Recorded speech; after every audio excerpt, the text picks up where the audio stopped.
Hello, welcome. Today we're going to be speaking with Matteo Orlandi, who used to be an event entrepreneur back in Italy. However, he decided to take a change in his career. By graduating from two master's degrees, one in international business and one in finance, he's currently here in the US looking for his next opportunity. Let's get it. Hello, Matteo. How are you doing today? Hello, Daniel. Nice to be here. I'm doing fine. I'm here in Boston. It's really nice weather today. Just arrived in 1 week ago. So, All right, let's kick it off with a little story from you about yourself. Uh, what you did in Italy. I know you were in the event business, and how you got to the decision to come to help to study. yeah, basically, I'm Matteo. I'm 20 years old right now. And during my sophomore year, I had always a passion about events, as you know, and producing events. I was in the music industry, and I come up with the idea of organizing events in Milan.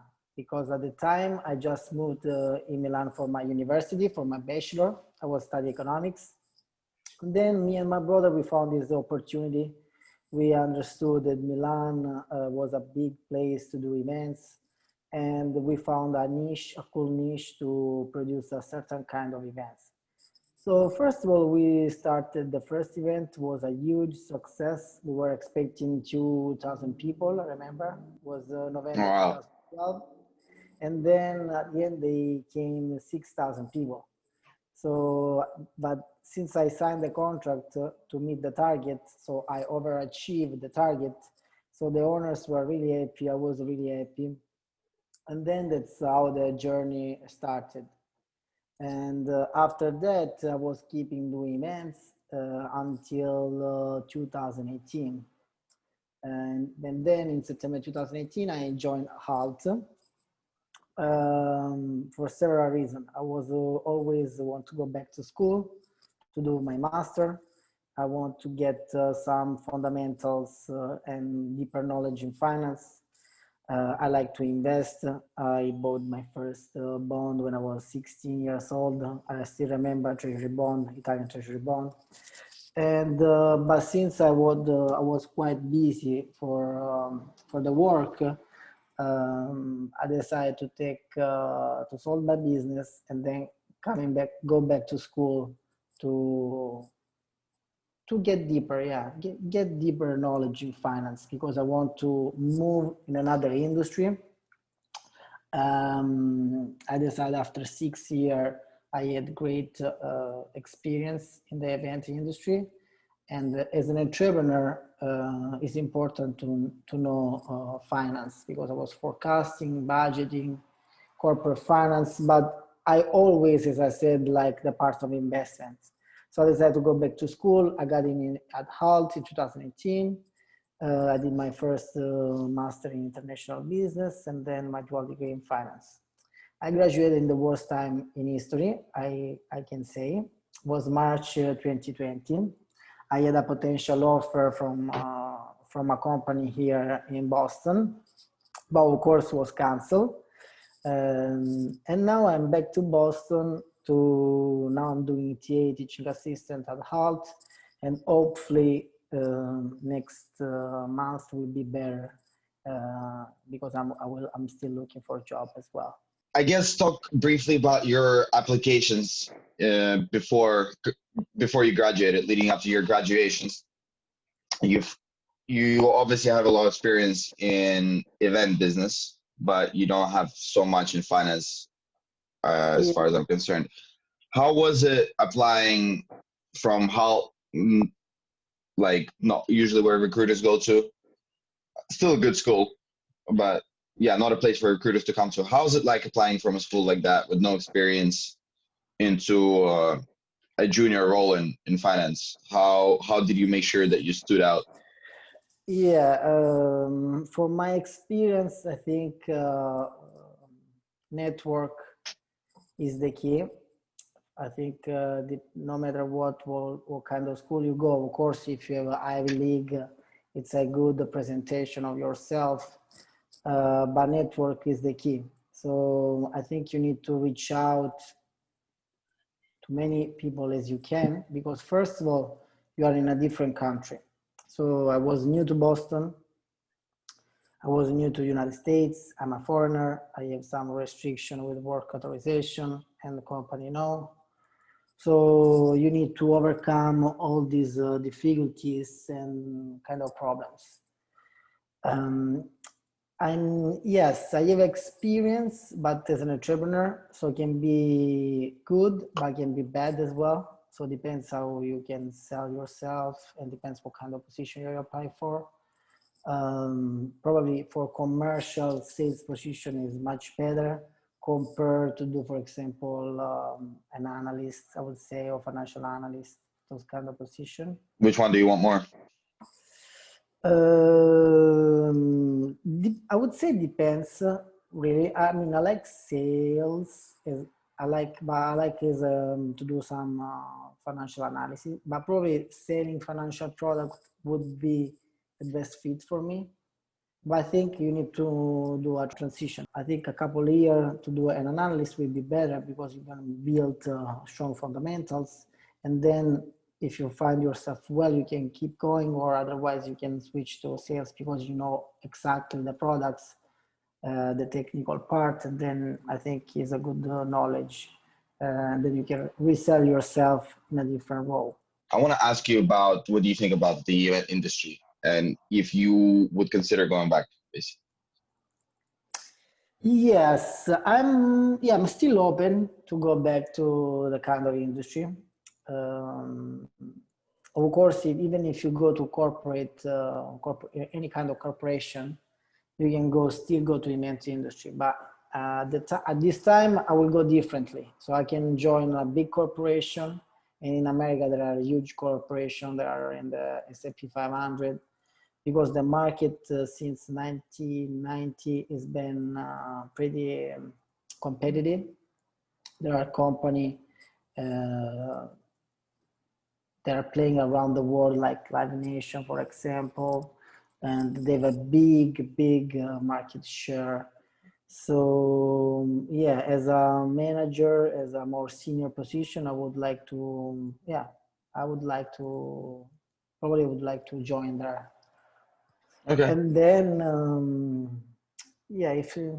I would like to. I think I would like differently, of course, because you are a corporation, so it's not my company, but I can bring my value of there. Yeah, but since I decided to go back to school and do this career, I don't know. I'm still open to anything. As far as I like it, I like the. Yeah, but you still came to the States and you still came to the States from the money that you've saved, and it's kind of difficult to, keep waiting for something to land Sure. in your lap. So you have to go and get it. So Matteo has been a good friend of mine for the last year in Boston.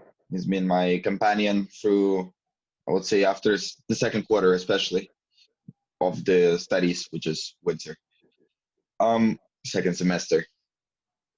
And when lockdown hit, basically was the only person I was ever in contact with. And obviously, as we know, the markets went a little bit wild during March, huge crashes and huge rebounds. And one of the stories that both me and Matteo found interesting was how Bill Ackman shorted the market, then went on the news saying that hell is coming while buying stocks. What did that moment mean for you when you were listening to all those podcasts and news feeds? You seeing what's happening? What did you learn from that experience, and what do you think is the lesson you're going to keep in mind? Yes, interesting. Yeah, I still remember exactly that day. I think it was around March 14. March 13, I remember I came to your house and 13. Yeah, 13. March 13 I came to your house and we thought that we figured it out, and then Bill Ackman came and already made the $2 billion. Yeah, actually we did a nice analysis that if we would bet on those analyses that we made at the time were really good. I think because we were still in school, was our last semester for me at least. Yeah, well, it was exam season. It was right around exams. I remember because I think you were in Miami. I called you. I said, I want to short the Italian market. It was end of February. Yeah. You remember? Yeah, I remember well, And and I said these 5 days that I don't want to look at anything. It's my yeah, holiday. but was crucial the timing. And yeah, and then I remember I showed the market, the Italian market.